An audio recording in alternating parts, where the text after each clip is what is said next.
Oír es ser tocado a la distancia. Por eso la música vuelve involuntariamente íntimos a unos cuerpos yuxtapuestos. El sonido es vibración en un ambiente dado. En teatro, el ambiente es la caja escénica o espacio en el que sucede la representación. La vibración, que es la obra, hace resonar los materiales y alcanza el volumen o amplitud necesaria para llegar a los cuerpos en la platea.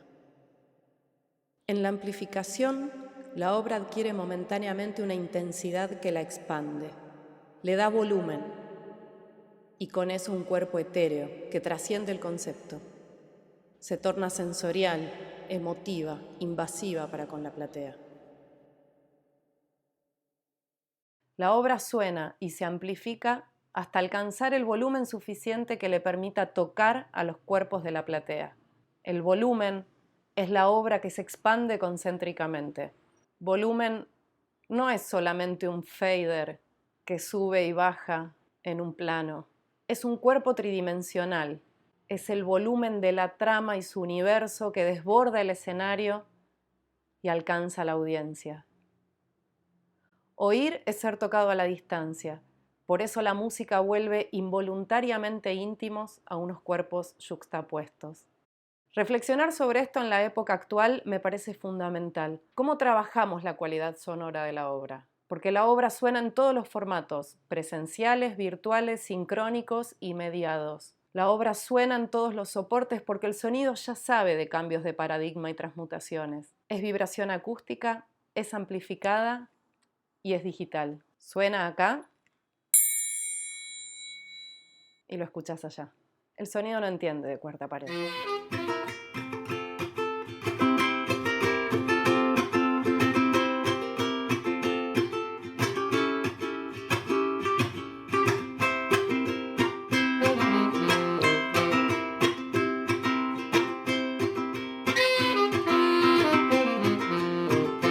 Cuando la obra trasciende el perímetro del escenario, entra en el mundo de la audiencia. La campana suena en el relato, se manifiesta en el espacio de la representación y alcanza al espectador. Coloquialmente utilizamos el término espectacular para referirnos a cosas que consideramos dignas de atención o contemplación. Podemos decir que un vehículo es espectacular, que una comida es espectacular. Sin embargo, tanto un vehículo como una comida nacen con otro propósito muy diferente al de ser contemplados. Espectacular es aquello que deliberadamente se expone ante la contemplación del espectador. Es aquello que se ofrece ante el público, deliberadamente. Los espectáculos son propuestas de una voluntad para un destinatario. Sin público no hay espectáculo. Y al prestar atención a estos aspectos comienzan a revelarse datos muy concretos que nos sirven al momento de plantear y componer un universo sonoro espectacular. Porque nos da cuenta de que lo que vamos a hacer es plantear sonidos que no son un producto espontáneo del mundo y sus sucesos, ni tampoco hablamos únicamente de los sonidos que son proyecciones espontáneas del movimiento de la escena, sino que estamos eligiendo montar en el escenario sonidos por propia voluntad para una audiencia que los va a recibir en el marco de una experiencia. Si tenemos en cuenta las distintas etapas que transitamos al ser espectadoras y espectadores, podemos distinguir momentos que demandan distintas informaciones sonoras. Trabajar el sonido de una obra implica construir un corpus de diferentes propuestas sonoras que van a tener una íntima relación con la estructura de la obra. Al mirar una estructura, obtenemos rápidamente dos datos básicos, el inicio y el final. Usar una música preexistente para esos momentos es la expresión mínima de lo que solemos interpretar como planteo sonoro. Pero cuando trabajamos músicas originales y estas las concebimos como parte de la experiencia de alguien y organizamos los elementos con ese propósito en mente, estamos proponiendo músicas que quizás no oyen los personajes y que si bien tienen su origen e identidad en la trama, están puestas allí con fines puramente espectaculares. Es decir, que propician la experiencia del espectáculo. Y creo que quizás es una buena forma de referirnos a estas músicas de inicio, de final, transiciones, los clips de difusión, la música del aplauso, la música de la entrada del público a la sala, que son un corpus de músicas espectaculares que buscan poner en relación a la obra con la audiencia. Las músicas espectaculares marcan el perímetro de la obra. Empiezan antes de la representación y culminan después. Tienen su germen en la trama y en la historia, pero la trascienden. Pensar en la estructura de la obra es algo que nos marca pautas concretas para la creación sonora una vez que tenemos definida nuestra paleta de sonidos, tenemos hecho nuestro análisis sobre el tiempo, las intensidades y los acentos de nuestro relato, y empezamos ya a vislumbrar una forma que nos da sentido de estructura. Esta ficción, en cualquiera sea el formato en el que se presente, va a tener un momento en el cual inicia su vinculación con la audiencia, se va a desarrollar de determinada manera según sea sus condiciones, su lógica interna, y se va a despedir de la audiencia de determinada manera. Tomar esta estructura en cuenta nos permite empezar también a organizar de otra forma los elementos que no son estáticos.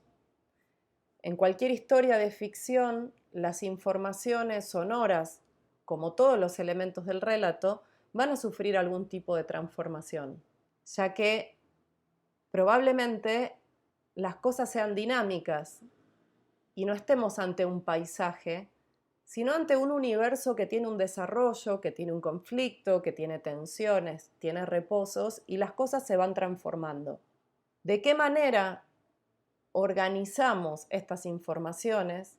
Va a tener mucho que ver con en qué momento de esa estructura estamos, cómo dosificamos la información para la audiencia.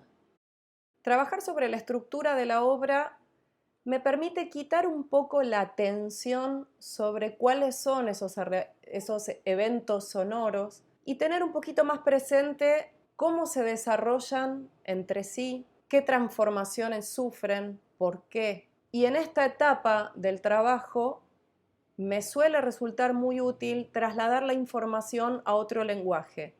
En mi caso personal me sirvo mucho del lenguaje visual, de los gráficos. Poder dibujar, poder explicar la estructura de la obra me permite a mí tener un mapa de en qué momentos voy a organizar cada uno de los sonidos y ver cómo puedo tejer sonoridades, cadencias entre esos momentos.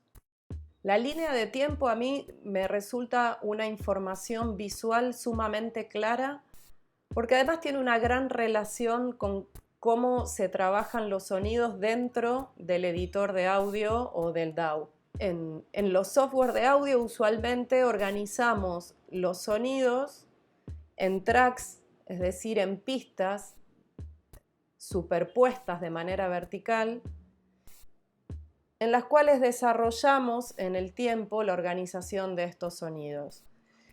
Ese esquema visual propio del editor de audio me resulta fácil de relacionar cuando pienso en una obra, un audiovisual, una performance, como una propuesta que se desarrolla en el tiempo, que va a necesitar, que va a demandar distintas informaciones en cada uno de esos momentos.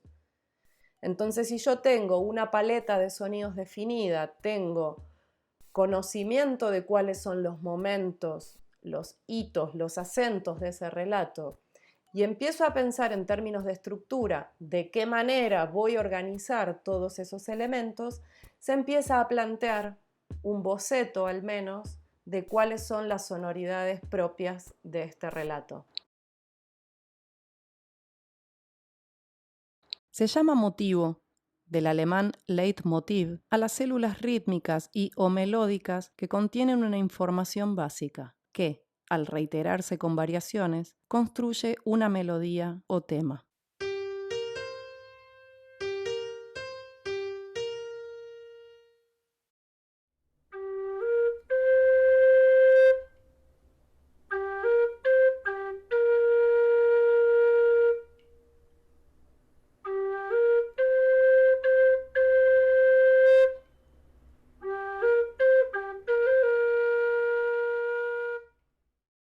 una música o ritmo que presente cierta regularidad, encontraremos seguramente células o partes mínimas que contienen una información clara, fácil de comprender, recordar y reproducir.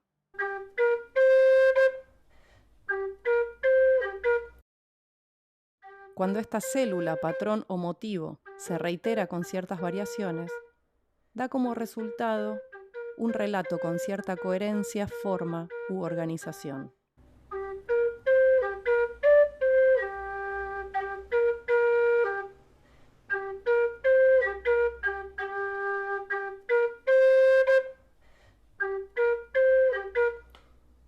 En contextos espectaculares, los tiempos disponibles para el planteo musical son breves. A veces no hay posibilidad de grandes desarrollos melódicos o armónicos, porque la música no opera sola como en un concierto. Trabaja en conjunto con estímulos visuales, conceptuales, lumínicos, emotivos, dramáticos y espectaculares. En esos contextos, las células melódicas o rítmicas breves permiten una mejor interacción o diálogo con otros lenguajes. El motivo cumple varias funciones. Es una música breve y por eso mismo puede reiterarse y adaptarse a distintos tempos o velocidades. Puede también armonizarse y rearmonizarse de muchas formas.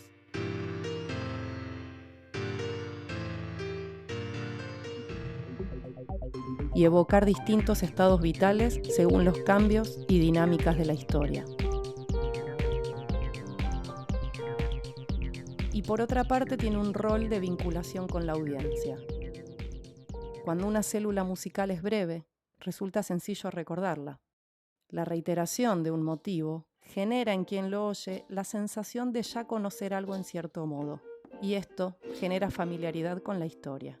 Cuando un mismo motivo se plantea cada vez que un personaje entra a escena, se establece un código sonoro que mantiene la atención y simultáneamente aporta otras informaciones al relato.